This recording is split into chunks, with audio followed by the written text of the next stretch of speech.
चलें यार स्टार्ट करते हैं। आज पैंडास के साथ पैंडास क्या है? पैंडास पाइथन की एक लाइब्रेरी है जो आपको डेटा फ्रेम्स बनाने में मदद करती है। अब डेटा फ्रेम्स क्या है? जिस तरह हमने देखा था कि पाइथन के अंदर कुछ डेटा टाइप्स होती हैं, pre defined strings, integers, floats etcetera. उसके बाद आप लाइब्रेरीज के थ्रू एडिशनल डेटा टाइप्स लेके आ सकते हैं। हम नमपाई के थ्रू नमपाई एरे लाए। हमने देखा कि नमपाई एरे के काफ़ी सारे मेथड्स हैं जो कि डेटा एनालिस्ट में मदद कर सकते हैं।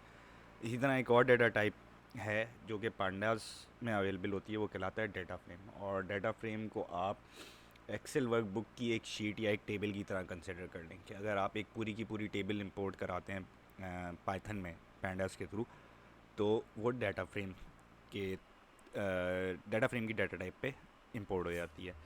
So again as usual pandas अगर आपने देखना है, पांडास की डॉक्यूमेंटेशन आपको पाईडाटा पे मिल जाएगी। बड़ी एक्सटेंसिव डॉक्यूमेंटेशन है। अगेन हम सारी चीज़ें कवर नहीं कर रहे होंगे, हम सिर्फ वो चीज़ें कवर कर रहे हैं जिसकी हमें नीड है। ठीक है। अगर आपको डिटेल में देखना हो तो आप पैंडास की लाइब्रेरी को पैंडास के डॉक्स को रिव्यू कर सकते हैं। डॉक्स पे जा सकते हैं, काफ़ी सारे मेथड्स अवेलेबल हैं। कुछ एडवांस लेवल के मेथड्स हैं जो शायद हमें नीड ना भी हो। ठीक है। सो यहाँ पे अवेलेबल है मोस्ट ऑफ द फंक्शन। जो काम की चीज़ें हैं वो हम देख लेंगे। मोस्ट प्रोबेबली आज नहीं, कल का दिन और लगेगा पांडास को कंप्लीट करने में। आज के दिन में पांडास कंप्लीट नहीं होगी। पांडास इंस्टॉल कैसे करनी है? अगेन आपका एनवायरनमेंट खुला होगा। एनवायरनमेंट में आके ऑल पे क्लिक करें और यहाँ पे सर्च कर लें पांडास, तो आपको पांडास यहाँ पे मिल जाएगा। ये रहा पांडास। पांडास अभी मेरे पास इंस्टॉल नहीं है तो मैं इस पर टिक मार्क करूँगा और अप्लाई कर दूँगा तो मेरा पांडास इंस्टॉल हो जाएगा। तो सबसे पहले आप अपने पास पांडास इंस्टॉल कर लें। नंबर वन, ये काम एक सबसे पहले कर लें। और दूसरा एक काम ये कर लें कि मैंने स्लैक के ऊपर एक CSV फाइल शेयर करी है पोकेमॉन डाटा के नाम से। ठीक है, हम पोकेमॉन को आज एनालाइज करेंगे, तो पोकेमॉन डाटा के नाम से एक CSV फाइल शेयर करिए। उसको डाउनलोड करके जहाँ पे आपकी नोटबुक्स सेव हैं वहाँ उसी फ़ोल्डर में सेव कर लें, वरना ये नहीं चलेगा। और आपकी नोटबुक्स कहाँ पे सेव हैं, तो यहाँ पे जब आप जुपिटर नोटबुक खोलेंगे तो यहाँ पे आपको एक डायरेक्टरी दिख रही होगी।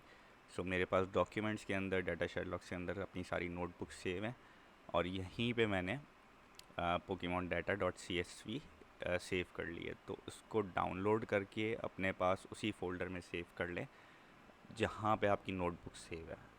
और हम इसी डाटा सेट के ऊपर, पोकेमॉन डाटा के डाटा सेट के ऊपर ही आज की पूरी क्लास कवर करेंगे। पोकेमॉन डाटा का डाटा सेट क्यों लिया, इसकी वजह ये है कि इसके अंदर काफ़ी सारे कॉलम्स और डिफरेंट न्यूमेरिकल कॉलम्स भी हैं, स्ट्रिंग्स कॉलम्स भी हैं, फ़िल्टरिंग भी हो जाती है। सो ये एक अच्छा रिप्रेजेंटेटिव डाटा सेट है पांडास को समझने के लिए।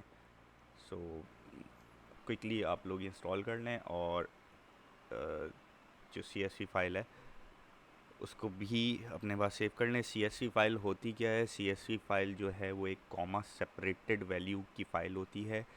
ये एक्सेल में भी खुल जाती है। ठीक है। सो ये सॉरी, मैं अगर CSV खोलूँ, सो मैं एक्सेल में इसको खोल के दिखा देता हूँ। कुछ भी नहीं होती, एक एक्सेल की फ़ाइल होती है जिसको आप एज अ CSV सेव करते हैं। तो हर कॉलम के बाद इस तरह की एक फ़ाइल है जिसके अंदर पूरी एक टेबल अवेलेबल है। तकरीबन ये कोई आपके पास डाटा सेट जाएगा इसका 721 रॉ और 1 2 3 4 5 6 7 8 9 10 11 13 कॉलम्स का डाटा है। ठीक है।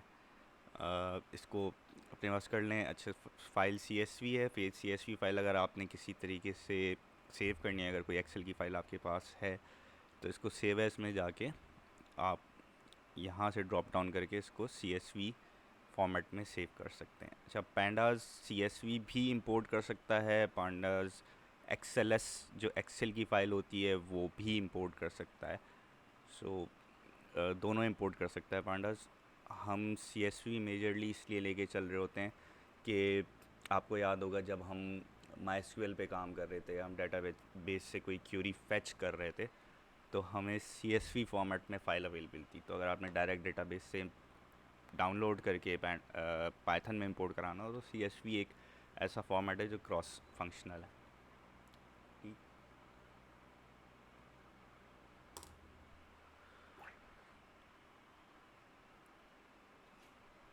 सो स्टार्ट करते हैं पांडास को। अगेन सबसे पहले हम इंपोर्ट करा लेंगे लाइब्रेरी से, इंपोर्ट pandas एस, और pandas को हम यूजुअली pd के फॉर्मेट से इंपोर्ट करते हैं। सो जब आप ये लिख के कंट्रोल एंटर दबाएंगे और आपके पास कोई एरर ना आए तो इसका मतलब ये है कि आपके पास लाइब्रेरी सही से इंस्टॉल हो गई और अभी आपकी नोटबुक में इंपोर्ट हो गई। अब सबसे पहला काम ये करते हैं कि हम अपनी CSV फाइल को इंपोर्ट कराते हैं एक डाटा फ्रेम जिस तरीके से वेरिएबल होते हैं, जिस तरीके से एरे होता है, उस तरीके से डाटा फ्रेम भी एक ऑब्जेक्ट है। इसको आप कोई भी नाम दे सकते हैं अपनी मर्ज़ी का। सो यहाँ पे यूजुअली जो डाटा फ्रेम, अगर एक ही डाटा फ्रेम हो तो हम यूजुअली इसको DF के नाम से लेके चल रहे होते हैं। आप कुछ भी नाम रख सकते हैं इसका, ठीक है। तो DF, अब मैं CSV इंपोर्ट कराने के लिए रीड CSV का फंक्शन यूज़ करूँगा। तो PD dot read underscore CSV, और इसके बाद मैं इसको कोटेशन मार्क्स में फ़ाइल का नाम पास ऑन कर दूँगा। यहाँ पे जिस फ़ोल्डर में आपकी नोटबुक है उसी फ़ोल्डर में CSV फाइल सेव करने के लिए इसलिए कहा था कि आपको पाथ नहीं देना पड़ेगा। अगर कहीं और सेव होती तो आपको पाथ देना होता, रूट या जहाँ पे भी आपकी सेव होती, C ड्राइव में या रूट्स में या डॉक्यूमेंट्स में, और उसके बाद जहाँ पे भी फाइल सेव होगी आपको पाथ देना पड़ेगा। फ़िलहाल हमने इसी जगह सेव करी हुई है तो हमें पाथ देने की ज़रूरत नहीं है। हम सिंपल अपनी फ़ाइल का नाम लिख देंगे which is Pokemon underscore data dot CSV। ठीक है। अगर XLS फाइल हो, एक्सेल की फ़ाइल हो तो CSV की जगह XLS आ जाएगा। अगर टेक्स्ट फाइल हो तो CSV की जगह TXT टेक्स्ट आ जाएगा। फंक्शन इसी तरीके से रहेगा, ठीक है। और इसके बाद हम प्रिंट करा लेते हैं DF को और देख लेते हैं हमारे पास फ़ाइल इंपोर्ट हो गई या नहीं। सो इसने मेरी फ़ाइल इंपोर्ट कर ली पूरी की पूरी, ठीक है। ये मुझे बता रहा है 800 रॉ का डाटा है और 12 कॉलम का डाटा इस फाइल के अंदर है। सो अब ये एक पूरी एक्सेल की फ़ाइल इंपोर्ट होके मेरे पास आ गई है पाइथन के अंदर। सो आप यहाँ तक पहुँचे हैं, फिर आगे चलते हैं थोड़ा सा।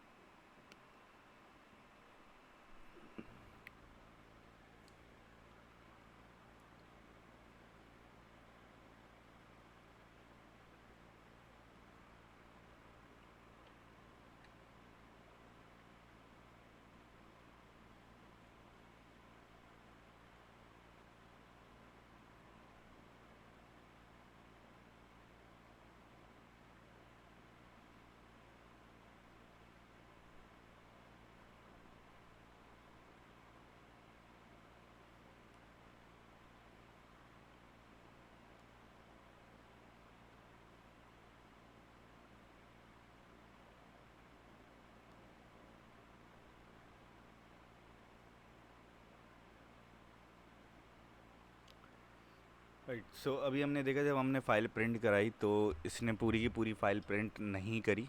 इसने सिर्फ और सिर्फ स्टार्टिंग की चंद रॉ प्रिंट कर दी और एंड की कुछ रॉस प्रिंट कर दी। सो एक्सेल, अच्छा जितने भी काम आप यहाँ पे देखेंगे आप ये कहेंगे यार ये एक्सेल पे भी तो हो सकते हैं, तो डेफिनेटली एक्सेल पे हो सकते हैं, आप एक्सेल पे कर ले। लेकिन पाइथन का पर्पज़ तब ज़्यादा काम में आता है जब आपके पास डाटा सेट ह्यूज हो, like 10 of thousands of Ross का डाटा सेट हो, तो वहाँ पे फिर एक्सेल लैग कर जाता है। एक ये फ़र्क है। दूसरा फ़र्क ये है कि एक्सेल एक विजुअल टूल है। आपका डाटा सेट पूरा का पूरा आपके सामने रहता है हर टाइम पे। तो जो भी आप डाटा सेट पे ऑपरेशन कर रहे हो तो वो आपको विजुअली डाटा चेंज होता हुआ नज़र आता है, ठीक है। पाइथन में थोड़ा सा आपको अपना वर्क फ्लो जहनी तौर पे चेंज ही करना पड़ता है। आपको ये अज्यूम करना पड़ता है कि डाटा बैकग्राउंड में है। सो हर बार आपको डाटा दिखेगा नहीं। आप सम करते हो, एवरेज करते हो, ग्रुपिंग करते हो, कोई भी ऑपरेशन परफॉर्म करते हो डाटा पे, तो वो ऑपरेशन हो रहा होगा लेकिन लाइव आपको होता हुआ दिखेगा नहीं। तो एक्सेल और पाइथन के अंदर ये एक मेजर फ़र्क आ जाता है माइंडसेट का, ठीक है। जैसे इसने अभी भी मुझे पूरा का पूरा डाटा नहीं दिखाया, ठीक है। ये डाटा एग्जिस्ट करता है, बट मैं विजुअली अभी इसको नहीं देख पा रहा क्योंकि इवेंचुअली मुझे डाटा का एनालिसिस करके उसका रिज़ल्ट देखना है। ठीक है, कंप्लीट डाटा को देख के मैं क्या करूँगा। तो ये एक यूज़ केस है, फ़र्क है यूज़ केस में एक्सेल और पाइथन के अंदर। अच्छा, अब अगर मुझे कुछ स्पेसिफिक रॉस देखनी है, ठीक है, तो मैं प्रिंट करा लेता हूँ और इसके साथ मुझे हेड का फंक्शन यूज़ करना पड़ता है। सो डी एफ डॉट हेड, और जितनी भी रॉज मुझे चाहिए, टॉप की 10 रॉज अगर मैं चाहिए, सो मैं डी एफ हेड 10 लिखूँगा तो ये मुझे इंडेक्स पोजीशन 0 यानी पहली रॉ से 10th रॉ तक का ये डाटा दे देगा। अच्छा, अब इसमें ये जो सीरियल नंबर आ रहा है हैश के नीचे, ये डाटा सेट का अपना एक कॉलम है जिसमें सीरियल नंबर है, राइट। और यहाँ पे जो बगैर कॉलम की हेडिंग के साथ आ रहा है, ये डाटा फ्रेम का इंडेक्स है। जिस तरह एरे का इंडेक्स होता है, इस तरह हर रॉ की एक इंडेक्स वैल्यू है जो 0 से स्टार्ट होती है। तो अगर मैं डी एफ डॉट हेड 10 लिखता हूँ तो मेरे पास स्टार्टिंग की 10 आ जाएंगी, और अगर मुझे लास्ट की 10 देखनी हो तो टेल यूज़ होता है। So print D F dot tail, अगर मैं 10 कर दूंगा तो ये मुझे आखिर की 10 रॉ दिखा देगा। सो 790 से 799 तक इसने मुझे आखिर की 10 रॉ दिखा दी। ठीक, सो देखें स्टार्टिंग की 5 6 7 और आखिर की 8 9 रॉ सेलेक्ट करके देखें, आपके पास डाटा सही से अपलोड हो गया। इस डाटा में हमारे पास पोकीमोन के नाम आ रहे हैं, उनकी टाइप आ रही है टाइप 1 टाइप 2 कि पहली अगर वो फ्लाइंग टाइप है तो सब टाइप ड्रैगन है। एच पी है जी।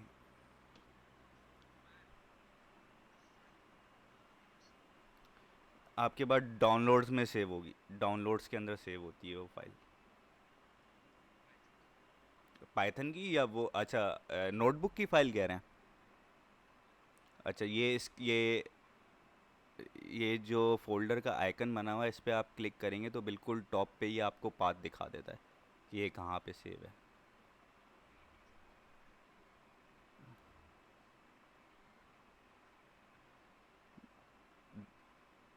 आप स्क्रीन शेयर करो, मैं आपको प्रेजेंटर बना रहा हूँ।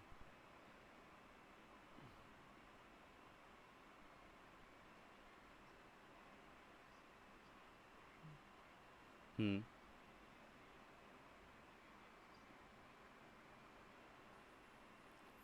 जहाँ पे एनाकोंडा नहीं पड़ा हुआ, जहाँ पे आपकी नोटबुक सेव है। ठीक है,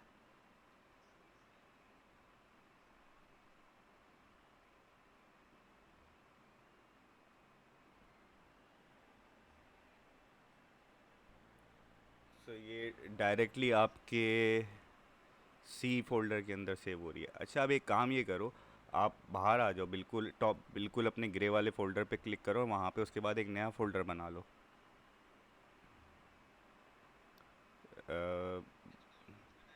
डाउनलोड्स में नया फोल्डर बना लें और वहाँ पे नई फाइल भी बना लें और वहाँ पे इसको सेव भी कर दें। ठीक है। अच्छा, जहाँ पे आपकी नोटबुक सेव है, ठीक है, जो पाइथन की आप नोटबुक क्रिएट करते हो, ये जहाँ पे सेव है वहीं पे आपकी CSV फाइल सेव होनी चाहिए। एनाकोंडा जहाँ सेव नहीं है वहाँ नहीं, एक डायरेक्टरी होगी जहाँ पे आपकी तमाम नोट्स बुक सेव हो रही होंगी, जैसे मेरे पास ये डायरेक्टरी डॉक्यूमेंट्स में बनी हुई।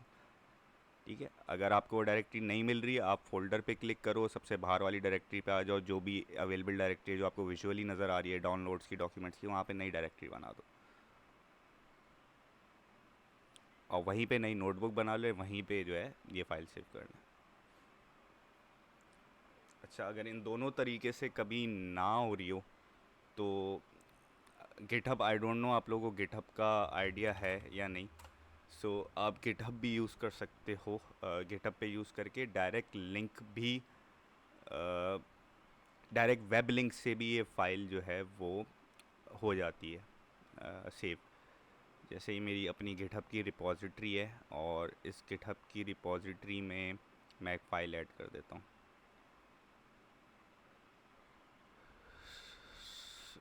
और फिर मैं इस गिटहब की लाइब्रेरी से या डायरेक्ट गूगल ड्राइव से, आपको खैर परमिशन का इशू आ जाएगा, गूगल ड्राइव से सेव नहीं करना, गिटहब की लाइब्रेरी से ये डायरेक्ट इंपोर्ट हो सकती है। ठीक है, सो मेरे पास यहाँ काफ़ी सारी रिपॉजिटरी, मैं देखता हूँ कौन सी रिपॉजिटरी मेरी फारिग है। सैंडबॉक्स फारिग है। सो सैंडबॉक्स के अंदर मैं फ़ाइल अपलोड करता हूँ। ये पोकीमोन डाटा डॉट CSV।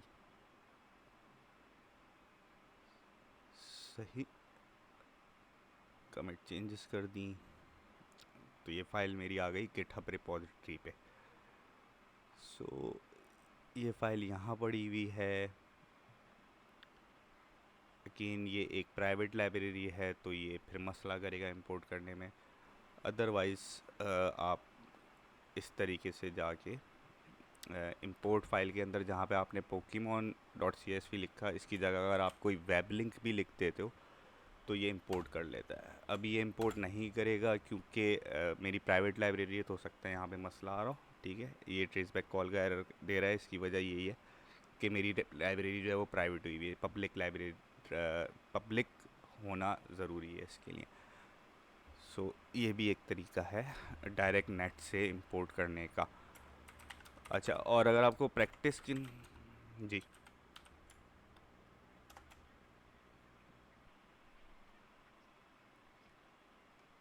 ये फ़ोल्डर का आइकन जो बना हुआ है, इस फ़ोल्डर के आइकन पे क्लिक करें और यहाँ पे आपको टॉप पे दिख रहा होगा कि आपकी कहाँ सेव हुई हुई।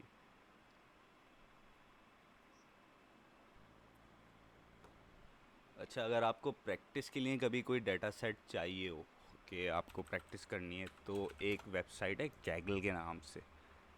ठीक है, कैगल पे दुनिया जहान के डाटा सेट अवेलेबल होते हैं।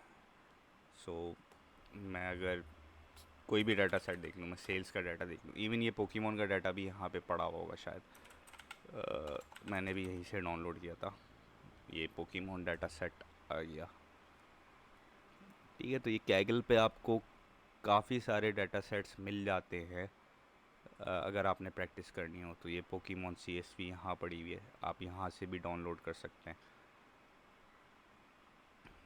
बहुत सारे होंगे यहाँ पे, तो प्रैक्टिस के लिए अच्छी साइट है कैगल, अगर कोई डाटा सेट चाहिए हो। इवन जब हम मशीन लर्निंग पे जाएंगे तब भी हम कैगल के डाटा सेट्स पे ही मेजरली काम कर रहे होंगे।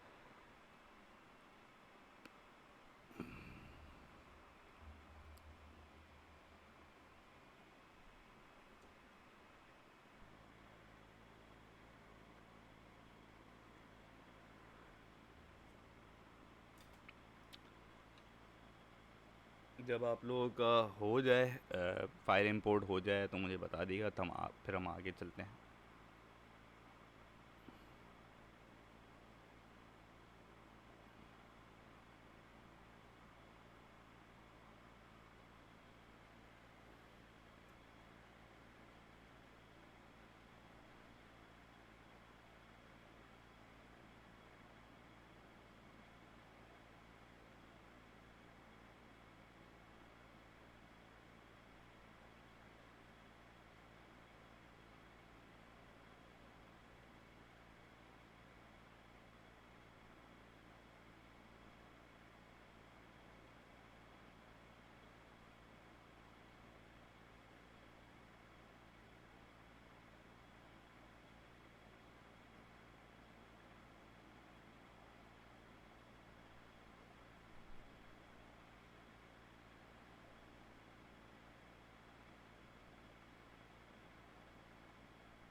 चले, आई होप आप लोगों का हो गया होगा, इसको आगे लेके चलते हैं।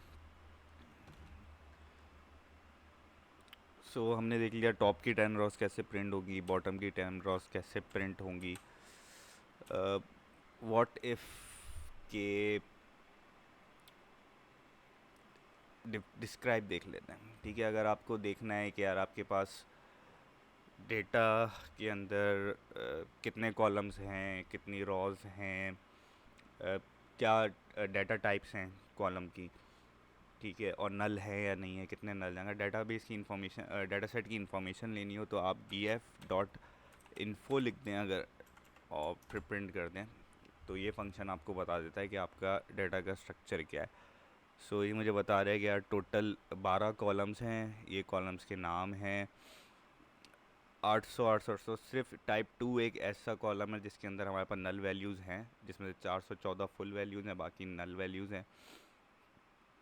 अच्छा, ये इंटीजर है, ये स्ट्रिंग है, इंटीजर है, लेजेंडरी हमारे पास बूलियन है, ठीक है। सो ये आपको एक जर्नली बता देता है कि आपके पास कितनी डाटा टाइप्स हैं और क्या क्या क्या चीज़ है, ठीक। सो एक ये तरीका है। दूसरी, अगर आपने अपने डाटा की समरी देखनी हो तो आई थिंक इसके लिए होता है df.describe का फंक्शन।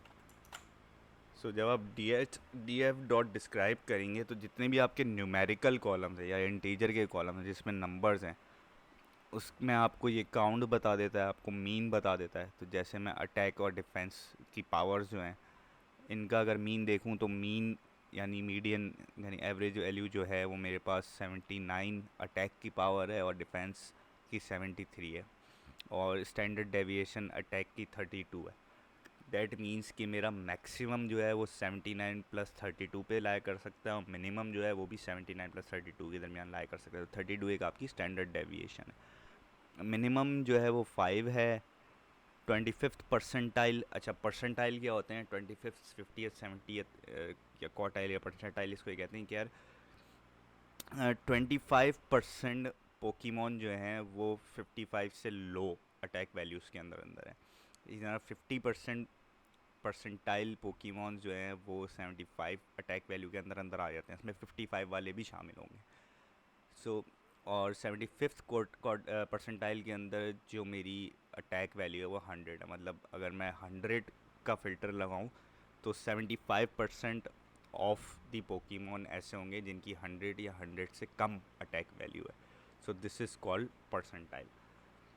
और एंड में मैक्सिमम वैल्यू 190 है। तो ये आपको एट अ ग्लैंस आपके डाटा सेट को स्टैटिस्टिकली, जो हम पढ़ रहे थे स्टैटिस्टिक्स में कि mean, median, mode, standard deviation, so ये एट अ सिंगल कमांड आपको आपके पूरे डाटा सेट की एक स्टैटिस्टिकल डेफिनेशन दे देता है। आपको समझ में आने लगता है कि यार मेरा डाटा कहाँ जा रहा है। अगेन अभी इतना मेक सेंस नहीं कर रहा होगा या आप इंस्टेंटली क्लिक नहीं कर पा रहे होंगे इन चीज़ों को यार कि स्टैंडर्ड डेविएशन से क्या फ़र्क पड़ेगा, मिनिमम से क्या फ़र्क पड़ेगा। बट जितना ज़्यादा हम एनालिसिस परफॉर्म करते हैं, जितना डाटा को ग्राफिकली देखना शुरू करते हैं, बार बार मुख्तलिफ डाटा सेट को ग्राफिकली देखना शुरू करते हैं, तो एक पॉइंट इंशाल्लाह आपके पास ऐसा आता है जब आप सिर्फ ये वैल्यूज़ देख के, standard deviation, mean, minimum, maximum की वैल्यूज़ देख के आपको ग्राफ का अंदाज़ा आ जाता है कि यार ये डाटा स्क्यूड है या स्क्यूड नहीं है, ये नॉर्मल डिस्ट्रीब्यूशन पे है या ये पॉजिटिव या नेगेटिव स्क्यूनेस की तरफ जा रहा है।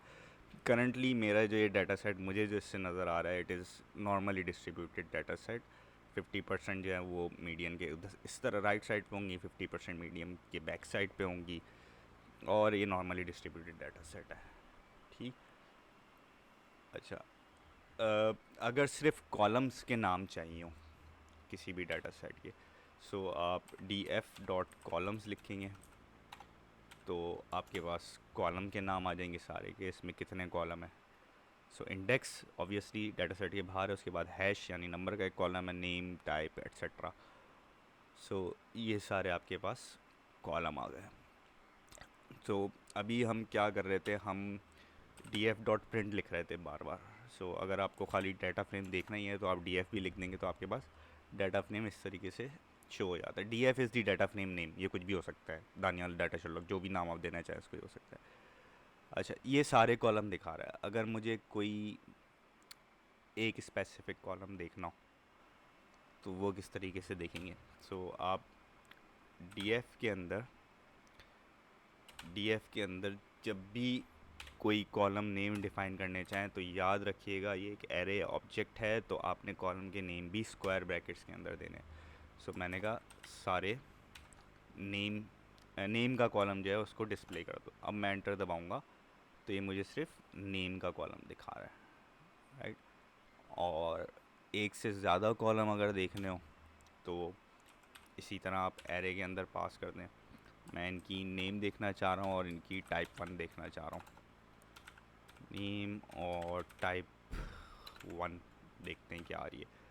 सो अगेन अब ये एरे है, तुम मतलब एरे के अंदर एरे है। जब एक कॉलम का नाम दूंगा तो सिंगल स्क्वायर ब्रैकेट में जाएगा। जब मैं इसको लिस्ट के तौर पे पास ऑन कर रहा हूँ सो डबल ब्रैकेट के अंदर जाएगा।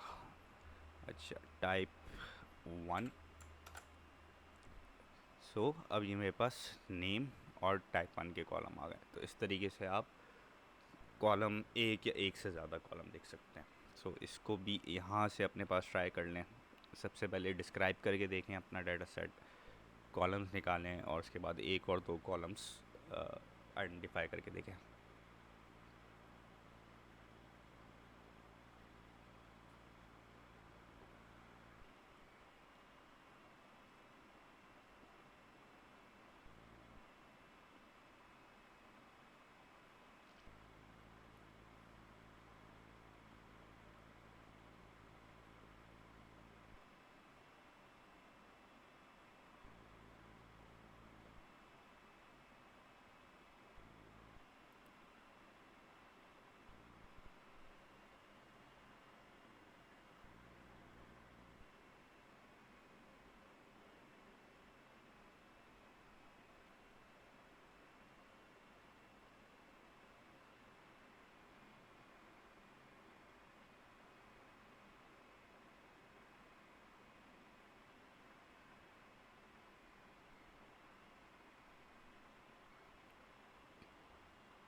अच्छा, अब आगे चलते हैं।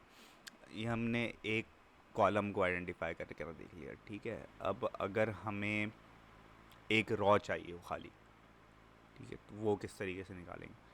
सो उसके लिए होता है df.iloc, ILOC।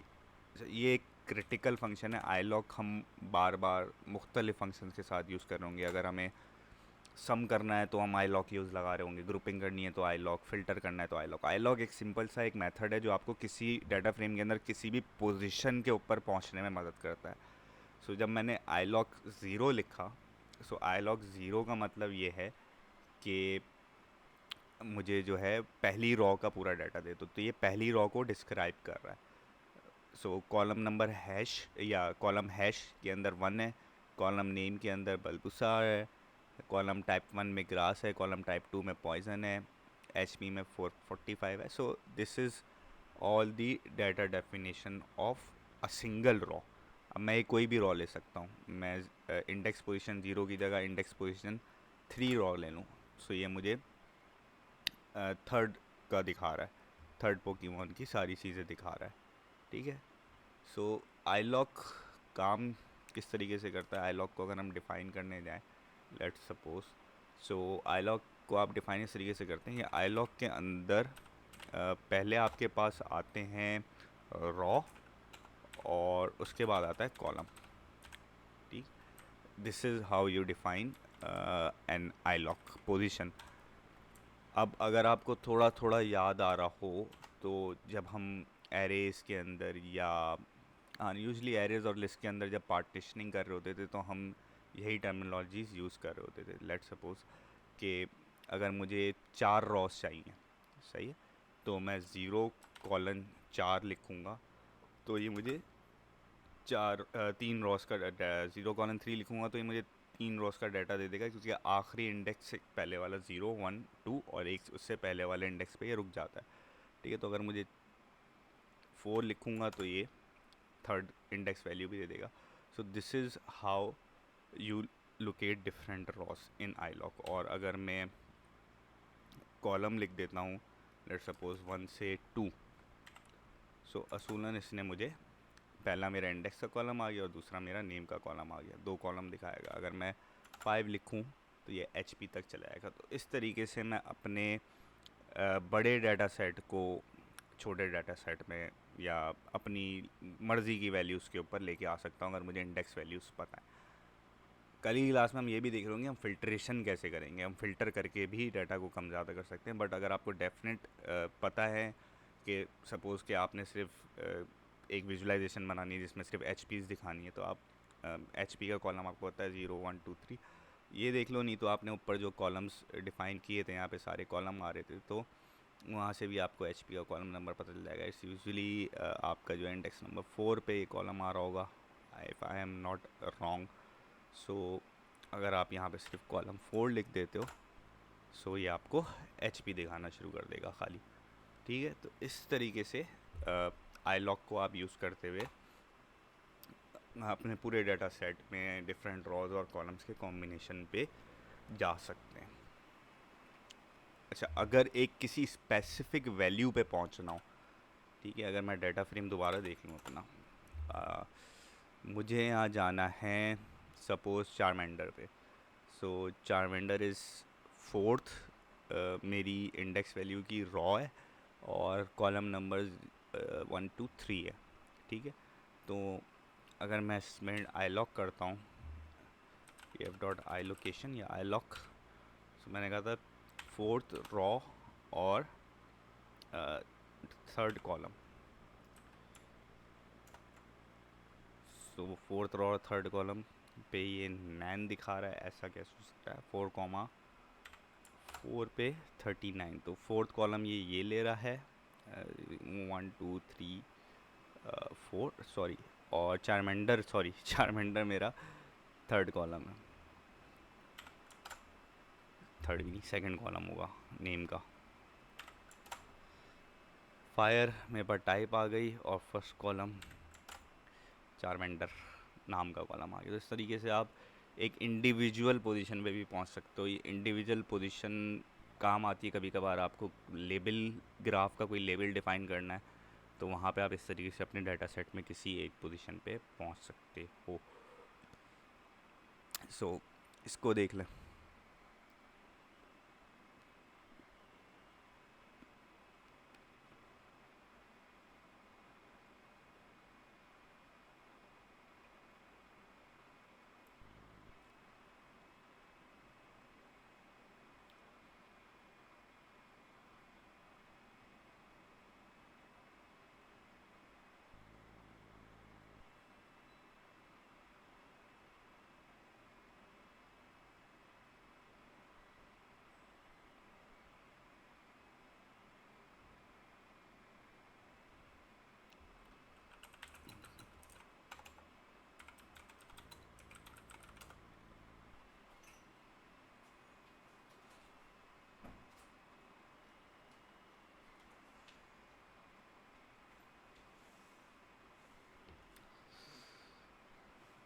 राइट, इसके बाद अगर आपने कोई कॉलम डिलीट करना हो, ठीक है, लेट सपोज मुझे यहाँ पे टाइप 2 का कॉलम डिलीट करना है.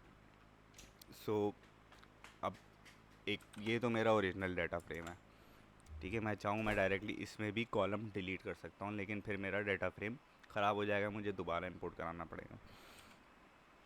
तो मैं इसको एक नया डाटा फ्रेम बना लेता हूँ, न्यू DF, और फिर इसमें मैं कहता हूँ यार ओल्ड DF लो और इसके अंदर ड्रॉप कर दो. अब ड्रॉप क्या करो, ड्रॉप आप कॉलम नेम दे देते हैं. ठीक है, सो कॉलम नेम हमारे पास क्या है, मैं कहता हूँ यार टाइप 1 को ड्रॉप कर दें. ठीक है, सो इसने यहाँ पे हमें एरर दे दिया, type 1 not found in excess. मुझे इसको एक्सेस भी देनी पड़ेगी. एक्सेस यहाँ पे हमारी है 1. सो अब इसने कॉलम ड्रॉप कर दिया. अब न्यू DF देख भी लेते हैं एक दफ़ा प्रिंट करा के. सो मेरे पास टाइप 1 का कॉलम यहाँ पे डिलीट हो गया। सही है, एक्सेस 1 क्या दिया, अगेन वर्टिकल एक्सेस पे इसको डिलीट करना है, रॉ डिलीट नहीं करनी। सो टाइप 1 कॉलम एक्सेस 1 पे इसने पूरा का पूरा कॉलम डिलीट कर दिया। ठीक है, तो एक नया डेटा फ्रेम बना के, अच्छा इसमें नोट करने की बात ये कि मेरा ओरिजिनल डेटा सेट अभी भी एग्जिस्ट करता है। अगर मैं डी एफ देखूँगा सॉरी, अगर मैं डी एफ देखूँगा तो डी एफ मेरा ओरिजिनल अपनी फॉर्म में एग्जिस्ट करता है। मैंने इसको कॉपी करा लिया अपने पास न्यू डी एफ के नाम से, और उसमें मैंने एक कॉलम डिलीट कर दिया टाइप 1 का। ठीक है, तो अब मेरे पास इस फाइल के अंदर दो डाटा फ्रेम हो गए, न्यू डी एफ और डी एफ। सो इसको भी एक दफ़ा ट्राई करें कॉलम ड्रॉप करा के।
ठीक है, अब एक चीज़ देखते हैं कि जिस तरीके से हमने फाइल इंपोर्ट करी थी, ठीक है, हमने एक सी एस वी रीड करी थी, उस तरीके से आप एक फ़ाइल एक्सपोर्ट भी कर सकते हैं। ठीक है, तो अब हमने अपने डेटा फ्रेम के अंदर चेंजेस करी, नया डेटा फ्रेम बनाया, उसमें हमने एक कॉलम डिलीट कर दिया। अब हम ये चाहते हैं यार इसको सेव कर लें पूरा अपने पास हार्ड ड्राइव में। सो जिस तरीके से आपने सेव करी थी, तो आपने यूज़ किया था D F dot read C S V underscore C S V. ठीक है, तो अब आपको राइट करनी है तो आप टू सी एस वी करेंगे। ठीक है, और टू सी एस वी करने के बाद जिस भी फाइल के नाम से आपको इसको सेव करनी है आप इसको सेव कर लें। मैं लिख देता हूँ अच्छा डी एफ, यहाँ पे वो डेटा फ्रेम दिएगा जो कि आपको सेव कराना है। अगर मैं डी एफ लिखूँगा तो मेरा ओरिजिनल वाला दोबारा सेव हो जाएगा, मुझे न्यू डी एफ को सेव कराना है। ठीक है, so new D F to C S V, हाँ मैंने इसको नाम दे दिया modified dot C S V. ठीक है, उसके बाद एक पैरामीटर आता है, अगर आप देना चाहें तो दे दें, नहीं देना चाहें तो ना दें। वो कहलाता है index is equal to true या फॉल्स। अगर मैं इंडेक्स फॉल्स करता हूँ और सेव कर देता हूँ तो ये जो मेरे पास इंडेक्स कॉलम है ये CSV फाइल के अंदर सेव नहीं होगा। राइट, सो ये मैंने रन कर दी। जब रन करके मैं देखता हूँ तो जहाँ पे मेरे पास ये चल रही थी लाइब्रेरी, वहीं पे ये फ़ाइल CSV के तौर पे सेव हो जाएगी। अब ये मेरे पास एक मॉडिफाइड CSV की फ़ाइल आ गई। सो अब इसको खोल के देख लेते हैं। सो ये मेरे पास CSV की फ़ाइल जो हमने मॉडिफाइड किया था, इसमें टाइप 1 का कॉलम नहीं आ रहा। ठीक है, और अगर मैं इंडेक्स ट्रू कर देता हूँ तो क्या होगा। सो मैंने इंडेक्स कर दिया ट्रू। अब इसको एंटर करते हैं तो थोड़ी देर लगती है CSV में कन्वर्ट होने में, और ये CSV कन्वर्ट हो जाती है। सो जब मैंने इंडेक्स ट्रू किया तो जो मेरे इंडेक्स नंबर थे वो भी इसने कॉलम के अंदर सेव कर दिए। तो ये फ़र्क होता है इंडेक्स ट्रू और इंडेक्स फॉल्स करने में। ठीक, तो इस तरीके से आप अपनी सेव कर सकते हो फाइल। अच्छा, अब थोड़ी सी रैंगलिंग देख लेते हैं। रैंगलिंग ये कि मेरे ओरिजिनल डाटा सेट ले लें, दोबारा मॉडिफाइड वाले को छोड़ दें। अब मॉडिफाइड का हमारा काम कंप्लीट हो गया। सो ओरिजिनल डाटा सेट में मेरे पास HP, attack, defence, special attack, special defence और स्पीड आ रही है, इनकी पावर्स आ रही हैं। ठीक है, अब कौन सा पोकीमॉन कौन सा पोकीमॉन कितना पावरफुल है। ठीक है, तो मैं चाहता हूँ यार ये मैं तमाम की तमाम पावर सम करूँ और एक नया मैट्रिक्स बना दूँ टोटल पावर का। ठीक है, और उस पे देखते हैं कि जितनी ज़्यादा पावर उतना पोकीमॉन जो है वो पावरफुल। अब मुझे करना यह है, मुझे एक नया कॉलम बनाना है और इस नए कॉलम में ये तमाम की तमाम कॉलम्स की वैल्यू सेव करवानी है। ठीक है, तो मैंने कहा DF के अंदर एक नया कॉलम बनाओ, ओरिजिनल डेटा फ्रेम के अंदर जो DF हमारा ओरिजिनल था उसके अंदर मैंने एक नया बनाया टोटल पावर का कॉलम। मैंने कहा ये नया एक कॉलम बन गया।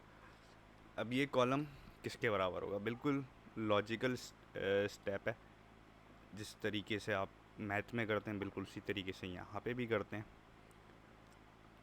तो क्या करो पहले DF, अच्छा बार बार आपको डेटा फ्रेम का कॉलम बताना पड़ेगा। सो DF.HP लो, इसमें प्लस कर दो DF अगले कॉलम का नाम जो कि था अटैक। अब क्योंकि ये स्ट्रिंग्स हैं तो ये केस सेंसिटिव होंगे, तो ये जहन में रखिएगा।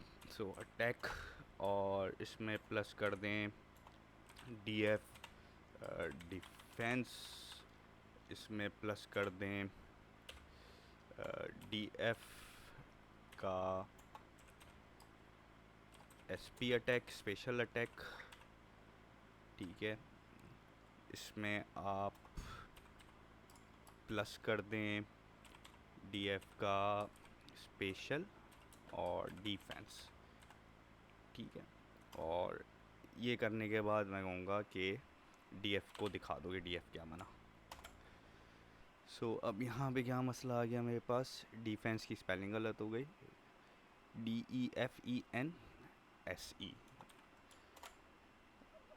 क्या मसला है? स्पेशल अटैक की भी स्पेलिंग गलत है, स्पेशल अटैक। सो अब यहाँ पे मेरे पास टोटल पावर का एक कॉलम बन गया नया। ठीक, सो ये करके देखेंगे नया कॉलम बना है टोटल पावर का।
अरे अब आगे चलते हैं। सो फ़िलहाल डाटा फ्रेम्स को ये इतना ही रखते हैं। इसके बाद थोड़ी सी फ़िल्टरिंग और ग्रुपिंग की एक्सरसाइज जो कि हम कल देख रहे होंगे। अब इसके साथ थोड़ी सी मैटप्लॉट मिला के थोड़ा सा एनालिसिस करके देखते हैं कि डाटा क्या रहा है हमसे, ठीक है। सो अब हमारे पास टोटल पावर आ गई, ठीक। अब मैं देखना चाह रहा हूँ कि यार इस पावर की डिस्ट्रीब्यूशन क्या है, मतलब कितनी पावर के कितने पोकीमॉन्स हैं। जैसे हमें नज़र आ रहा है 530, 590, 550। सो ज़्यादा पावर के ज़्यादा पोकीमॉन है या कम पावर के ज़्यादा पोकीमॉन है या मीडियम पावर के ज़्यादा पोकीमॉन है, तो ये अभी हम इस डाटा को देख के नहीं बता सकते, ठीक है। सो इसको विजुलाइज करके देखते हैं, ठीक है। और विजुलाइजेशन के लिए हमने लास्ट क्लास में मैटप्लॉटलिब पढ़ी थी। सो हम इसमें मैटप्लॉटलिब इंपोर्ट कराते हैं। जो कल मैं आपको बता रहा था कि यार इतना परेशान होने की ज़रूरत नहीं है कि यार बार बार एरे डिफ़ाइन करें नमपाई का, और फिर जो है प्लॉट बनाए तो किस तरीके से अमेलगमेट होंगी चीज़ें। सो आज देखते हैं किस तरीके से अमेलगमेट होंगी। मैं करना क्या चाह रहा हूँ, सबसे पहले तो मैंने मैटप्लॉटलिब इंपोर्ट करा लिया SPLT। अभी तक मेरे पास ये इंपोर्टेड नहीं थी, मैंने सिर्फ पैंडाज इंपोर्ट कराई थी, ठीक है। मैटप्लॉट इंपोर्ट कराने के बाद मैं कह रहा हूँ कि यार अब क्या आ गया, मैटप्लॉटलिब पाईप्लॉट इसको नहीं मिल रही। क्यों नहीं मिल रही भाई मैटप्लॉटलिब पाईप्लॉट? कोई गलती करी है हमने। मैटप्लॉटलिब डॉट पाई प्लॉट, यहाँ गलती करी हमने, प्लॉट। सो अब मैं करना क्या चाह रहा हूँ, मैं एक हिस्टोग्राम बनाना चाह रहा हूँ। अगर आपको हिस्टोग्राम याद हो, हिस्टोग्राम क्या करता था, बिन बनाता था डिफरेंट वैल्यूज़ के और उसमें उसकी फ्रीक्वेंसी लिख देता था कि कितने काउंट आ रहे हैं। सो अगर मैं इसका हिस्टोग्राम बना दूँ टोटल पावर का, तो मुझे पता चल जाएगा कि अंदाज़न कितने पावर के कितने पोकेमॉन हैं, ठीक है। तो इसको बना के देखते हैं।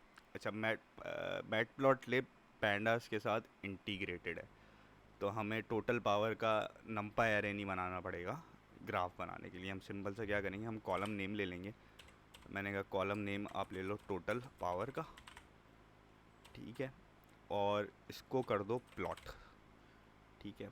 और कौन सा प्लॉट करो, आप इसको काइंड बता दो कि हिस्टोग्राम बनाना है, तो हिस्टोग्राम की शॉर्ट फॉर्म थी हिस्ट। सो ये ऑटोमेटिकली इसने टोटल पावर का हिस्टोग्राम बना दिया। सो अगर मैं इसमें देखूं तो मेजर मेरे जो पोकीमॉन्स हैं, यानी 160 पोकीमॉन जो हैं वो 400 से 500 के डिवीज़न में लाए कर रहे हैं। मेजॉरिटी ऑफ पोकीमॉन मेरे ऐसे हैं इनकी पावर 400 से 500। सो स्टार्टिंग में अगर आपको याद हो, हम एक और चीज़ कह रहे थे, क्या ये नॉर्मली डिस्ट्रीब्यूटेड है? तो नॉर्मल डिस्ट्रीब्यूशन जो आती है वो आपकी बेल कर्व में आती है, ठीक है। सो ये अप्रॉक्सीमेटली नॉर्मली डिस्ट्रीब्यूटेड है, but little bit skewed on the left hand side पे हमारे पास ज़्यादा डाटा पॉइंट्स आ रहे हैं, बाकी ये नॉर्मली डिस्ट्रीब्यूटेड है। तो ये normal distribution, Pokémon normal distribution follow करते हैं। एक और आपकी नॉलेज में इजाफा हो गया, ठीक है। आप तमाम किसी भी किस्म के आप जो है वो प्लॉट इस पे बना सकते हो। लेट सपोज कि एक स्कैटर प्लॉट बनाने की कोशिश करते हैं, अटैक और डिफेंस का, कि अटैक और डिफेंस का अगर मैं स्कैटर प्लॉट बनाऊँ तो किस तरीके से बनाऊँगा। सो अगेन अब इस जो हमने जिस तरीके से ऊपर कमांड यूज़ की थी, सो df डॉट प्लॉट करो। अब यहाँ पे मैं कॉलम नेम यहाँ पे डिफ़ाइन नहीं कर रहा क्योंकि ये हिस्टोग्राम नहीं है, ये एक स्कैटर प्लॉट है, और स्कैटर प्लॉट के अंदर एक्स और वाई एक्सिस आती हैं, ठीक है। तो मुझे एक्स और वाई एक्सिस डिफ़ाइन करनी पड़ेगी, इसलिए मैं स्टार्टिंग में कॉलम नेम नहीं लिख रहा। सो मैंने कहा काइंड इसकी हो स्कैटर, ठीक है, और एक्स हो पे ले लो आप अटैक, और वाई पे ले लो आप डिफेंस, ठीक है। और कलर अगर कोई देना चाहो तो दे दो, फ़िलहाल रेड कलर दे देते हैं इसको, ठीक। सो इसको रन करके देखते हैं। सो अब ये आप ये एक स्कैटर प्लॉट बन गया, ठीक है। स्कैटर प्लॉट जब हम विजुअलाइजेशन स्टडी कर रहे थे, मैंने बताया था कि स्कैटर प्लॉट से मेजरली आप कोरिलेशन देख रहे होते हो कि क्या दो वेरिएबल्स आपस में कोरिलेटेड हैं। तो यहाँ पे अटैक और डिफेंस का एज सच कोई क्लियर कोरिलेशन नहीं बन रहा। अगर ये सारे के सारे पॉइंट्स आपस में क्लोज्ड होते, ठीक है, और एक ही ट्रेंड को फॉलो कर रहे होते, तो मैं कहता यार स्ट्रॉन्ग कोरिलेशन है, जितना ज़्यादा डिफेंस उतना ज़्यादा अटैक। कुछ आउटलायर्स आते हैं, बट ये सारे ही पॉइंट्स तकरीबन स्कैटर्ड जा रहे हैं हमारे पास, तो हम ये नहीं कह सकते कि यार ये क्लोजली कोरिलेटेड है। एग्जैक्ट कोरिलेशन निकालने के फॉर्मूले अलग हैं, हम मशीन लर्निंग में पढ़ेंगे ज़रूर कि एग्जैक्ट कोरिलेशन कैसे निकालते हैं, बट जस्ट एक जनरल एनालिसिस के लिए अगर आप देखा जाओ तो यहाँ पे अटैक और डिफेंस मुझे कोरिलेटेड नहीं मिल रहा। सो ये दो प्लॉट बना के देखें अपने पास। इसके लिए ज़रूरी है कि मैट प्लॉट लिब आप ज़रूर इंपोर्ट कराएं, और नए प्लॉट्स नहीं बनेंगे।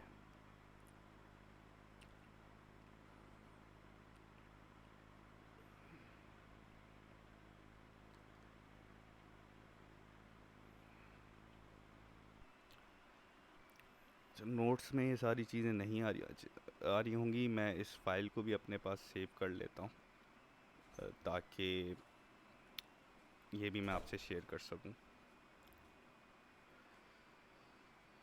सो दिस इज़ पैंडास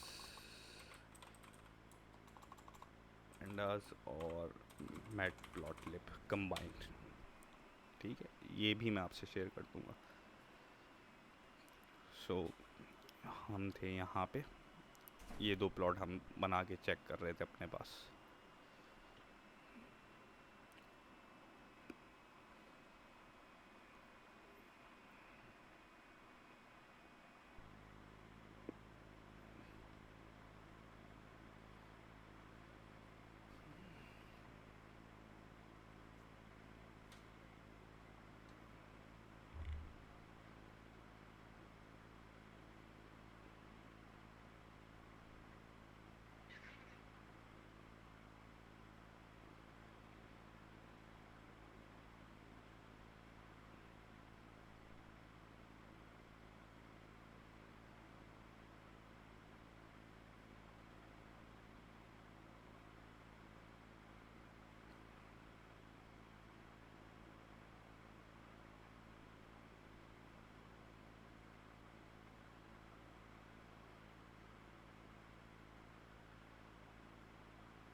अच्छा साद, आपके पास एरर आ रहा है। अटैक के अंदर ATTAC के अटैक है।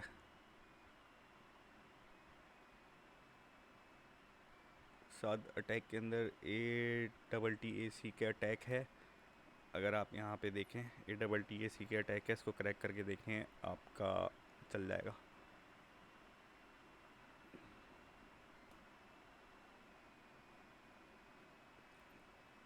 ठीक है। सो अभी हमने कोरिलेशन करके देखा कि यार क्या अटैक और डिफेंस कोरिलेटेड है, तो नहीं है। सो क्या अटैक और अटैक स्पीड कोरिलेटेड है, या अटैक और स्पीड कोरिलेटेड है? जितनी ज़्यादा स्पीड उतना ज़्यादा अटैक है, क्या ऐसा सिनेरियो है? तो ये कोरिलेशन निकाल के देख लेते हैं। तो मैं डिफ़ाइन करता हूँ प्लॉट, और मैं लेता हूँ काइंड अगेन स्कैटर, और एक्स पे मैं ले लेता हूँ अटैक, और वाई पे मैं ले लेता हूँ स्पीड।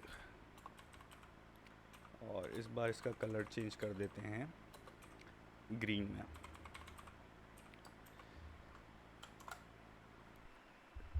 सो अगेन ये भी आपको इतना स्ट्रॉन्ग कोरिलेशन नहीं दिखा रहा, ठीक है।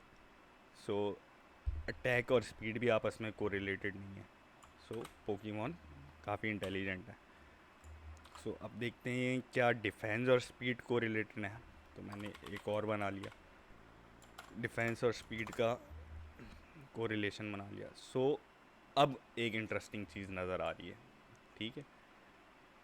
अब इंटरेस्टिंग चीज़ क्या नज़र आ रही है। So this is the job of data analyst. अगर कोई पूछता है यार डाटा एनालिस्ट की जॉब क्या है, तो इस तरीके की जॉब होती है कि आपको एक रॉ डाटा मिलता है और उस रॉ डाटा में पैटर्न आइडेंटिफिकेशन करो कि यार क्या हो रहा है, डाटा क्या स्टोरी टेल कर रहा है। सो ये दो प्लॉट बनाने से, ठीक है, मैं इसका कलर चेंज कर रहा हूँ ताकि हम्म, समझाने में आसानी हो। सो ग्रीन जो मेरा स्कैटर प्लॉट है, ये मुझे बता रहा है अटैक और स्पीड, यानी जितनी ज़्यादा स्पीड जितनी ज़्यादा स्पीड उतना स्ट्रॉन्ग अटैक। ठीक है। सो अगर मैं देखूं जनरली जस्ट एक विजुअल ग्लैंस से, तो ये कुछ कुछ मेरी लीनियर ट्रेंड को फॉलो कर रहा है। जैसे जैसे मैं स्पीड बढ़ा रहा हूँ, जैसे जैसे मैं स्पीड बढ़ा रहा हूँ वैसे वैसे मेरा अटैक हल्का हल्का बढ़ता हुआ कुछ नज़र आ रहा है। ठीक है। इसके अगेंस्ट में अगर डिफेंस और स्पीड का स्कैटर प्लॉट देखूं, तो ये कुछ ज़्यादा नहीं, अगेन दिस इज़ अ ब्लॉप, ये एग्जैक्ट ट्रेंड नहीं है। सो ये कुछ रिवर्स ट्रेंड आ रहा है, इस ट्रेंड का मिरर ट्रेंड आ रहा है। ठीक है। सो ये मुझे क्या बताने की कोशिश कर रहा है कि जितनी स्पीड कम होती है उतना मेरा डिफेंस भी कम होता है। सो कुछ तो कोरिलेशन है, इतना नहीं है। ठीक है। सो इस तरीके से आप डिफरेंट डेटा सेट पे डिफरेंट एनालिसिस प्रोवाइड करते हो। जैसे सेल्स और आइसक्रीम सेल्स और टेम्परेचर पे कोरिलेशन निकाल सकते हो कि टेम्परेचर कम होता है तो आइसक्रीम सेल्स बढ़ती हैं, या ये मिथ है कि गर्मी में आइसक्रीम ज़्यादा खाई जा सकती है। So this is general job of, you can say, data guy या डेटा एनालिस्ट। और मेरा बंद हो गया, कोई बात नहीं, दोबारा खोल लेते हैं।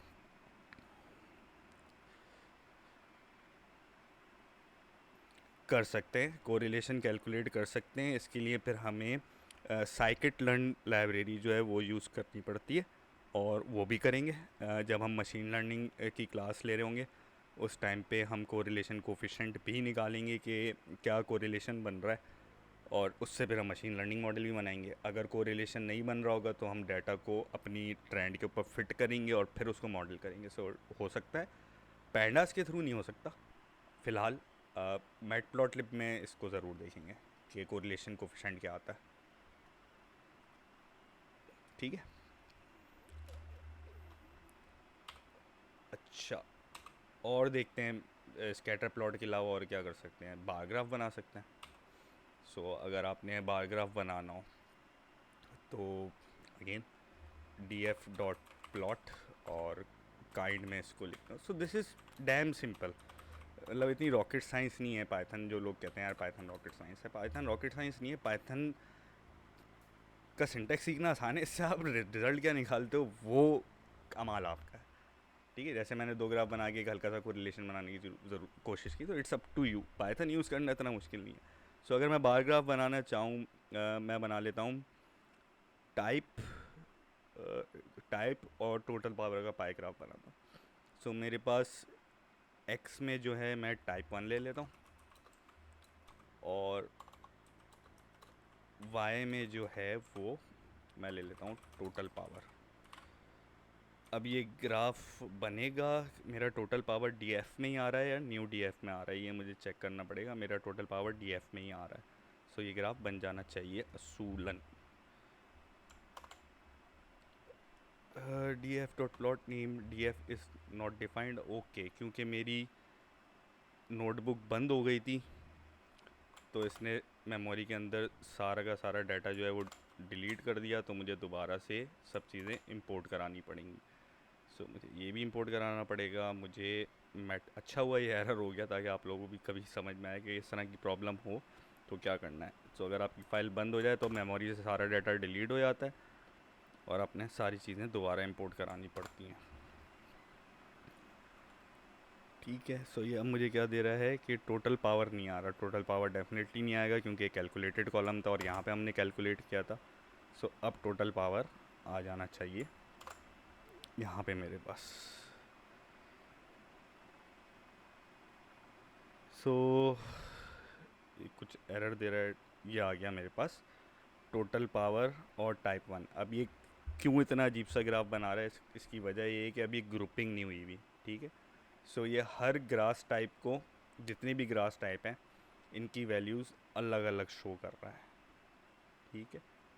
इनकी वैल्यू अलग अलग शो कर रहा है।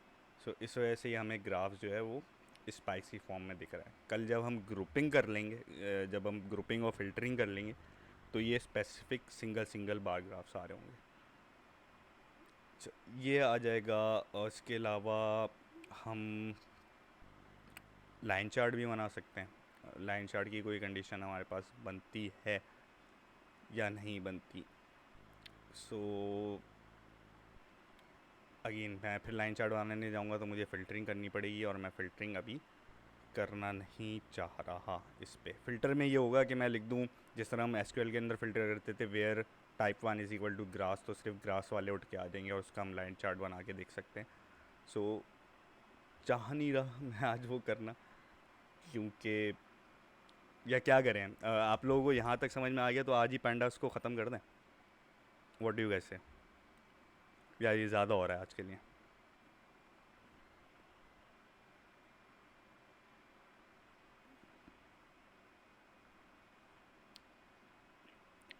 चलो फिर फ़िल्टरिंग भी आज ही देखते हैं, ठीक है। तो अगर फ़िल्टरिंग करने का इसका सबसे आसान तरीका ये होता है कि आप अगेन न्यू डीएफ बना लो, ओरिजिनल डाटा सेट को ना छेड़ो। तो मैंने न्यू DF2 बनाया, ठीक है। न्यू DF2 में लोकेशन के हिसाब से मैं फ़िल्टर करना चाह रहा हूँ। अब मैं आई लॉक नहीं लगा रहा।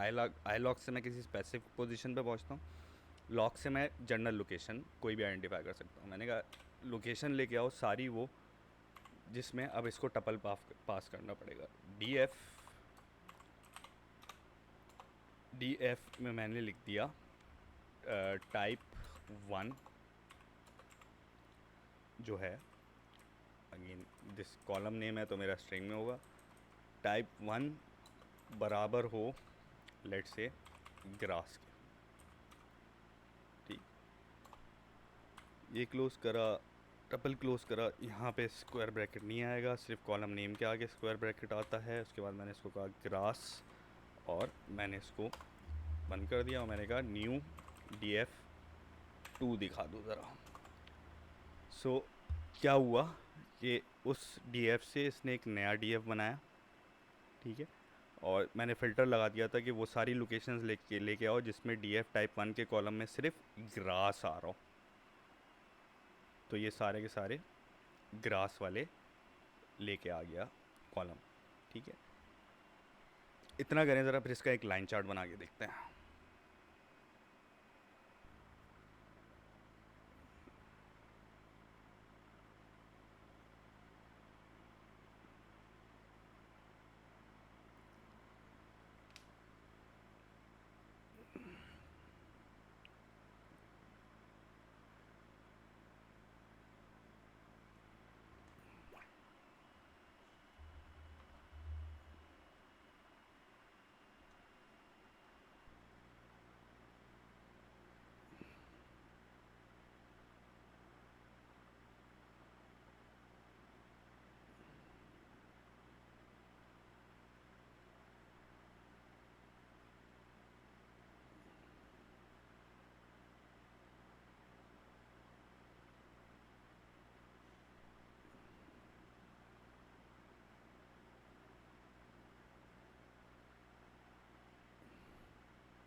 सही। अब इससे मैं एक प्लॉट बनाने जा रहा हूँ, DF.plot। मैंने कहा काइंड ले लो लाइन, ठीक है। और एक्स पे ले लें आप जनरेशन ले लेते हैं, क्योंकि टाइप तो आ गया, बल्कि टाइप ही लेके चलते हैं, टाइप 1 में क्या आ रहा है। और वाई में आप ले लें total power. So let's see कि अब हमारा ग्राफ किस शक्ल का बनता है। सो अगेन ये टाइप 1 में, अच्छा मैंने क्योंकि DF दे दिया तो ये DF की ले ली, इसमें मुझे DF नहीं देना। मैंने नया डेटा फ्रेम बना लिया था न्यू DF2 का। New DF2 so this is how my powers are fluctuating. तो ये मुझे क्या बता रहा है कि ग्रास टाइप के अंदर भी मेरे पास मुख्तलिफ पावर के पोकेमॉन्स हैं। तो ज़रूरी नहीं है, अगर ये कोई स्ट्रेट लाइन आ रही होती तो हमें ऐसा लगता या पता चलता कि ग्रास टाइप के पोकेमॉन्स की पावर कम होती है। सो ऐसा नहीं है। ये लाइन हमें ये बता रही है कि ग्रास टाइप के पोकेमॉन में भी वेरिएबल पावर के पोकेमॉन्स हैं। सो this is how you make a line graph, या किस तरीके से आप डाटा फ़िल्टर करते हैं। ठीक है, सो एक ज़रा ये इसको भी कंप्लीट करके देख लें।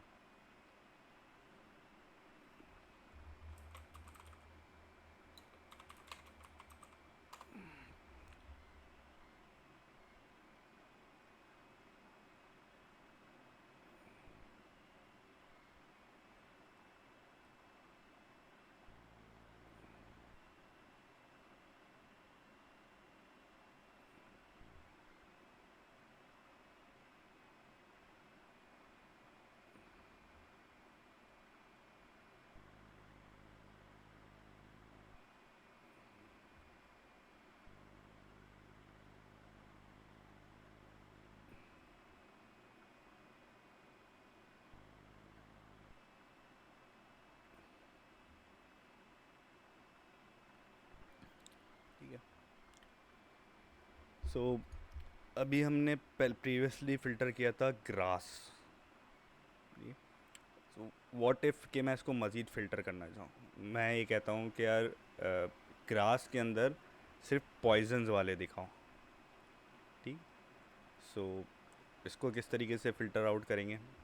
फिर अगेन आप न्यू डीएफ बना रहा हूँ मैं ताकि मेरा प्रीवियस डीएफ ना हिले। सो मैंने कहा न्यू DF3, या इसको सिर्फ DF3 कर देते हैं, न्यू बार बार क्यों लिखते हैं। DF3 is equal to DF loc. Loc के बाद हम एक एरे पास करते हैं, एरे के अंदर पहला टपल आएगा। पहले टपल में मैं इसको बताऊंगा पहला फ़िल्टर क्या है। सो मैंने कहा पहला फ़िल्टर आप करो टाइप 1, ये बराबर हो ग्रास के। ठीक है, यहाँ पे मेरा पहला फ़िल्टर ख़त्म हो गया तो मैंने टपल क्लोज़ कर दिया। अब आएगा एंड, क्योंकि मैं दो कंडीशन लगाना हूँ तो एंड की कंडीशन। एंड की कंडीशन इसमें आप AND एंड नहीं लिखते। ठीक है, आप इसमें M% एंड लिखते हैं। सो M% एंड। अब मेरी दूसरी कंडीशन स्टार्ट हो रही है तो मैं इसको दूसरा टपल पास करूँगा। सो दूसरा टपल मैं इसको देता हूँ कि दूसरी कंडीशन मेरी है टाइप 2 पे बराबर आ रहा हो पॉइज़न के।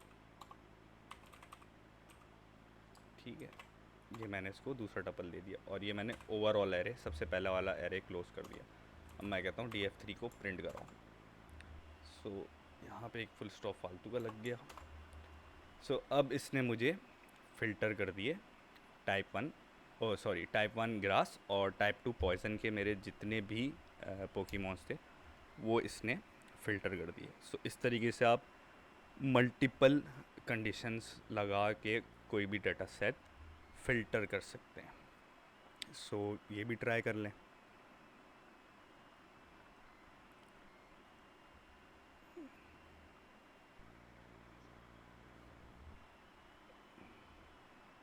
ग्राफ पे या यहीं पे?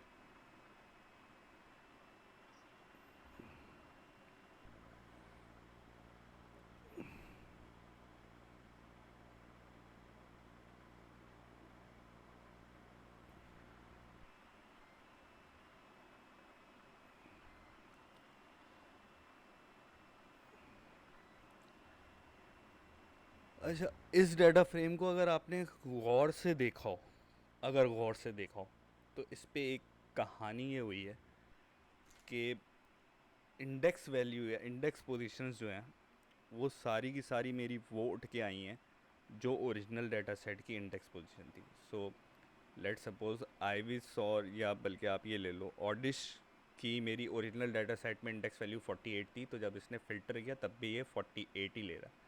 सो अब यहाँ से अगर आप आई लॉक प्रिंट कराते हो 4 का, सही है, लेट्स से मैं कहता हूँ DF3 डॉट आई लॉक और मैं इसको कह देता हूँ 4, तो ये मुझे क्या देता है।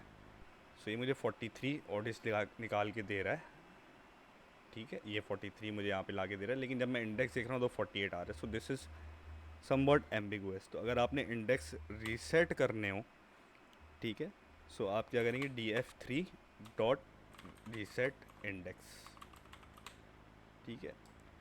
उसके बाद again drop true. Drop true क्या कर रहा है कि जो एग्जिस्टिंग इंडेक्स का कॉलम है उसको ड्रॉप करके 0 से नया इंडेक्स बनाएगा, कोई नया इंडेक्स का कॉलम ऐड नहीं करेगा, पुराना वाला ड्रॉप करेगा और नया वाला बना देगा। और इन प्लेस ट्रू कर रहा हूँ, उसकी वजह ये अगेन कि मुझे नया कॉलम नहीं बनाना, मुझे उसी कॉलम को अपडेट करना है। सो अब मैं अब df3 प्रिंट करूँगा। So now my index are reset. तो ये अब मुझे इसके हिसाब से सही इंडेक्स दिखा रहा है 0 to 14।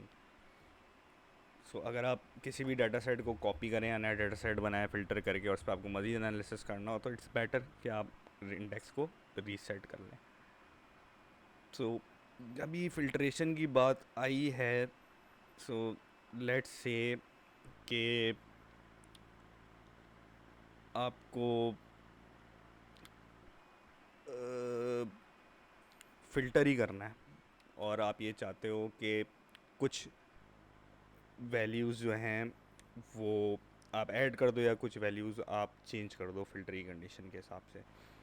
जैसे मैं अगर यहाँ देखूँ तो मेरे पास टोटल पावर आ रही है, ठीक है।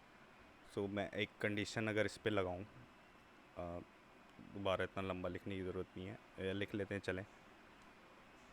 सो इस पे मैं कंडीशन लगा रहा हूँ df3 डॉट लॉक, ठीक है।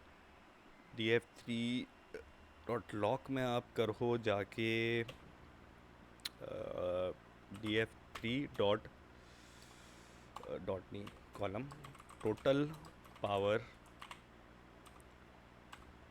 मैं कहता हूँ इसको ग्रेटर देन 100 शो करो ज़रा कितने आ रहे हैं, ठीक है।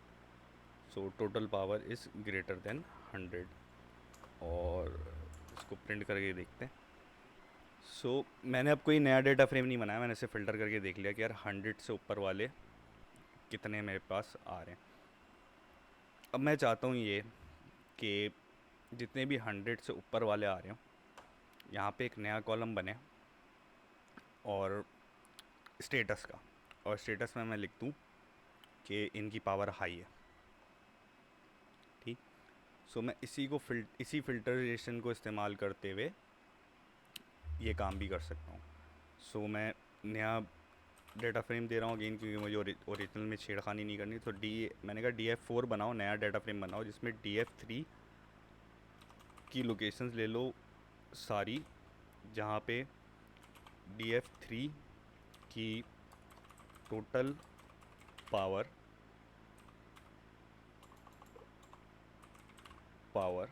जो है जहाँ जहाँ वो हो ग्रेटर देन 100, ठीक, वहाँ वहाँ ये स्टेटस डाल दे हाई पावर का। सो मैंने कहा एक नया कॉलम बनाओ, उसको नाम दो स्टेटस का, ठीक है। सो जहाँ जहाँ df3 में टोटल पावर 100 से ज़्यादा हो वहाँ पे स्टेटस का एक कॉलम बनाओ। यहाँ पे मेरा लिस्ट क्लोज हो गई और मैंने कहा इसमें लिख दो high power,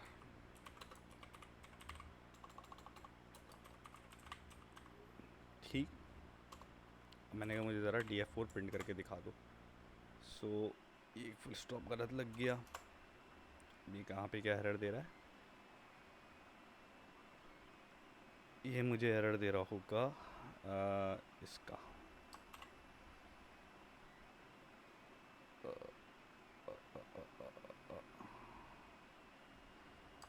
it should be this error.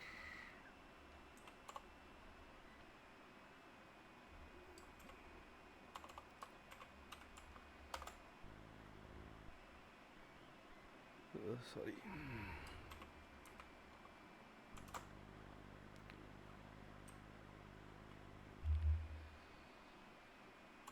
हम जो है वो ब्रैकेट्स के अंदर गड़बड़ कर रहे हैं इसमें।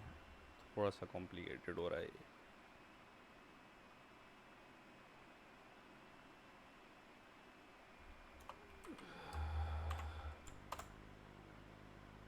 df3.log can in function call. इसको मैं आपको देख के बताता हूँ। फ़िलहाल अगर आपका इतना हो गया है तो ये देख लें।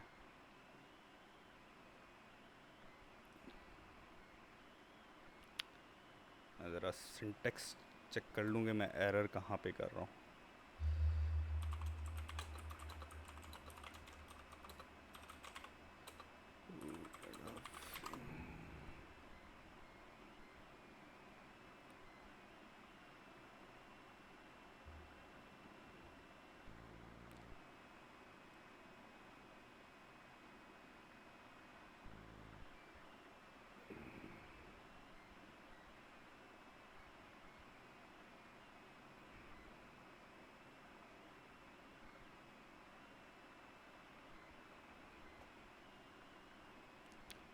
सो प्रैक्टिस फाइल खोलते हैं जिसमें हम प्रैक्टिस कर रहे थे और वहाँ से चेक करते हैं गड़बड़ कहाँ हो रही है।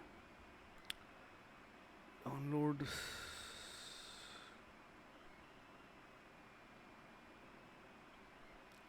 pandas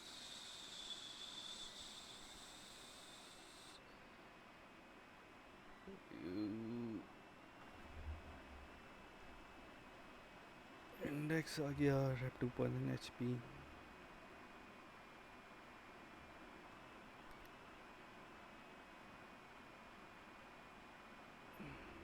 सो ये मेरा index, this is my command.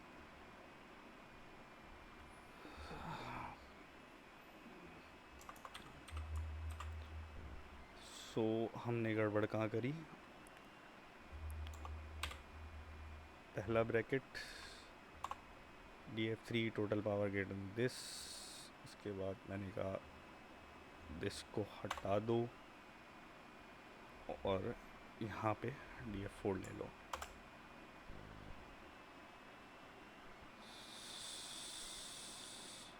So df total power df4 df3 status.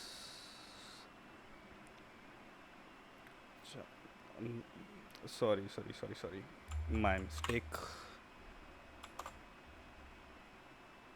So print df4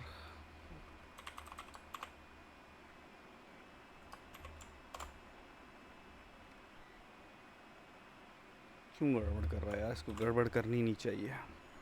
df log df total is greater than 500 df3। अच्छा हाई पावर दिस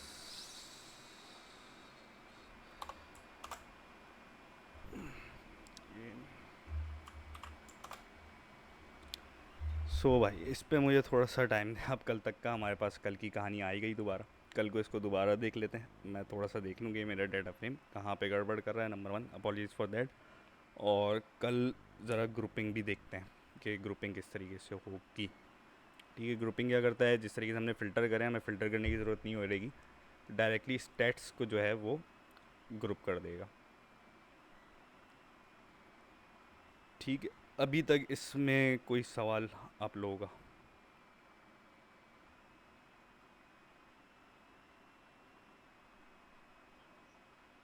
हम्म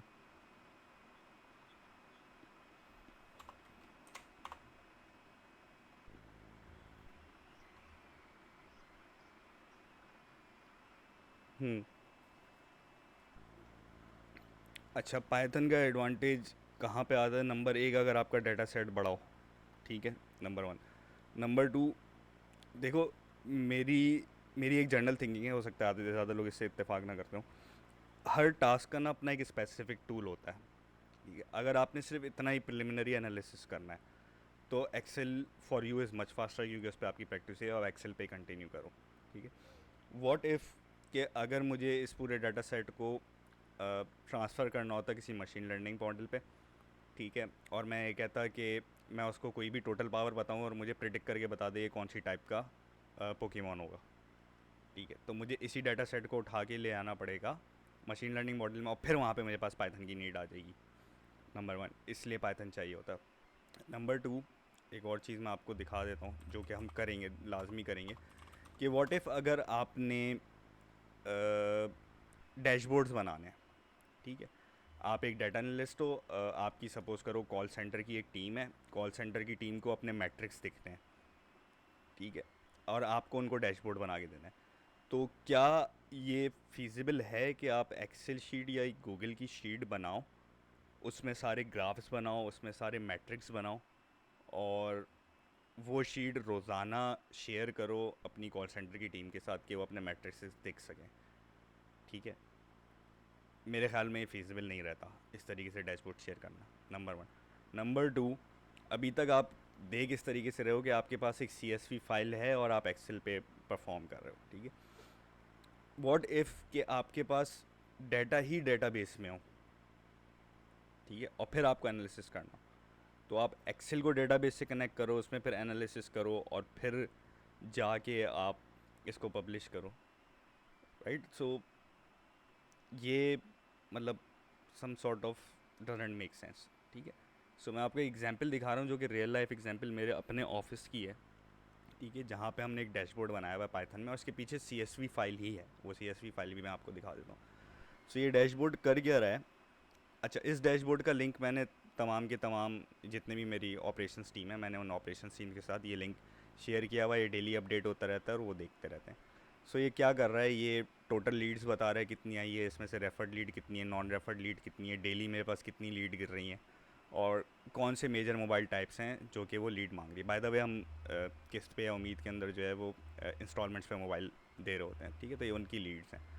सो ये एक डैशबोर्ड है जो कि डेली अपडेट होता है, और ये उनके पास विजिबल होता है। नीचे मेरे पास कन्वर्जन फनल भी आ रहा होता है। अब ये एक्सेल पे बन सकता है, लेकिन क्या ये मेरे लिए फ़ीज़िबल है कि मैं रोज़ाना अगर मैं इसकी एक्सेल फ़ाइल बनाऊँ, तो जैसे ही मैंने नया डाटा ऐड किया, मुझे वो एक्सेल फाइल में जाके वैल्यूज़ ट्रैक करनी पड़ेंगी, और उसके बाद चार्ट अपडेट होगा। चार्ट ऑटोमेटिकली अपडेट नहीं होगा।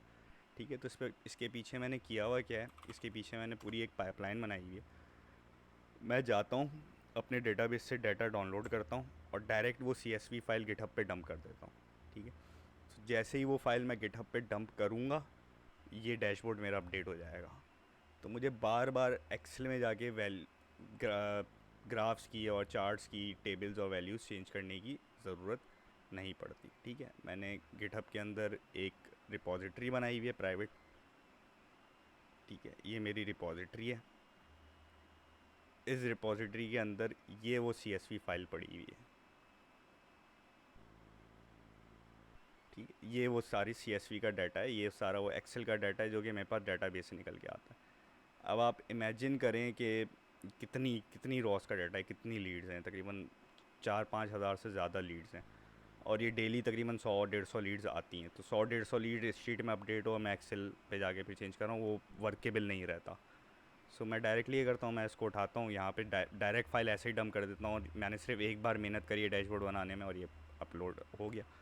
सो ये यूज़ केस आता है जब आप कंबाइन करते हो पाइथन के साथ मुख्तलिफ लाइब्रेरीज़ को। ठीक है, सो बाय द वे ये हम करेंगे, ये एक स्ट्रीमलेट एक सर्विस है, और इस पे आप भी शेयर कर सकते हो कोई भी डैशबोर्ड। अगर आप अपना कोड बना के गिटहब पे सेव कर दो, तो आप पाइथन की ऐप, ये पाइथन की स्क्रिप्ट है। ठीक है, सो मैं अगर दिखाऊं, और इसमें यही सब यूज़ हुआ हुआ है, डाटा फ्रेम्स ही यूज़ हुए हैं। ठीक है, इसकी फ़ाइल भी देख लेते हैं। sandbox.py के नाम से ये फ़ाइल है। सो ये पाइथन की फ़ाइल है, वही पैंडाज है, वही प्लॉटली है। मैं मैटप्लॉटलिब की जगह प्लॉटली यूज़ कर रहा हूँ, और ये कोड है सिर्फ पैंडास का, सिर्फ इतना कोड है पैंडास का। मैं एक CSV फाइल इंपोर्ट कर रहा हूँ, उसकी डेट को कन्वर्ट कर रहा हूँ, एक नया डेटा फ्रेम बना रहा हूँ, पुराने कॉलम्स हटा के सिर्फ अपनी मर्ज़ी के कॉलम रख रहा हूँ। ठीक है, उसकी मैं फ़िल्टरिंग कर रहा हूँ। ठीक है, फ़िल्टर करने के बाद मैं कॉलम को रीनेम कर रहा हूँ ताकि मेरे ग्राफ में अच्छे लगें, और यहाँ से फिर मेरे चार्ट शुरू हो गए। ये मैं चार्ट बना रहा हूँ, इतनी सी कॉलम। और ये मेरी स्ट्रीमलिट की ऐप है, जो विजुअल ऐप है, जिसको आप फ्रंट एंड कहोगे, ये मेरा फ्रंट एंड है। सो ये मुझे एक बार कोड लिखना पड़ा और दैट्स इट। मैं अब सिर्फ ये फ़ाइल चेंज करूँगा, ये फ़ाइल जो उठा रहा है ये सी एस वी, वेयर इस पैंडास, ये रहा, ये जो सी एस वी फ़ाइल उठा रहा है ये, मुझे सिर्फ ये सी S we file rose replace करने की ज़रूरत है और मेरा डेटा मेरा डैशबोर्ड जो है वो अपडेटेड रहेगा। सो ये यूज़ केस बनता है कि एक्सेल में ना करें और पाइथन में क्यों करेगा। Got it? या और एग्जांपल्स दूँ?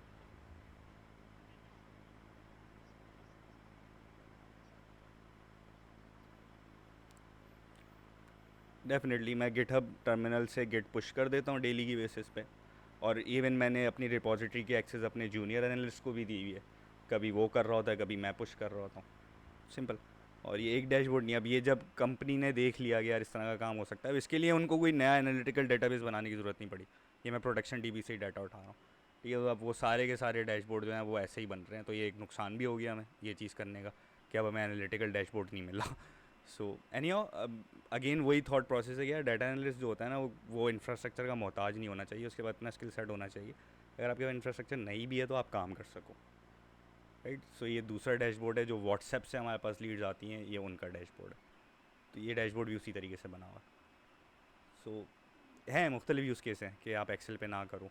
अगेन इस पे एक आर्ग्यूमेंट ये आता है कि भाई आप पावर बीआई से डेटाबेस लिंक कर दो, ठीक है। फिर यहाँ पे हमारे पास कंडीशन क्या आ रही थी कि हमारे पास एनालिटिकल डीबी नहीं बना हुआ, प्रोडक्शन डीबी बना हुआ है। तो अगर पावर बीआई से मैं प्रोडक्शन डीबी को इंटीग्रेट कर दूंगा तो प्रोडक्शन डीबी पे लोड आ जाएगा, तो उसके लिए फिर एनालिटिकल डीबी बनाओ, वो दे नहीं रहा कि यार अभी कंपनी स्टार्टअप हम एक और डीबी पे खर्चा नहीं कर रहे हैं, नहीं करो, फिर हम इस तरीके से कर लेते। So this is the case. Good.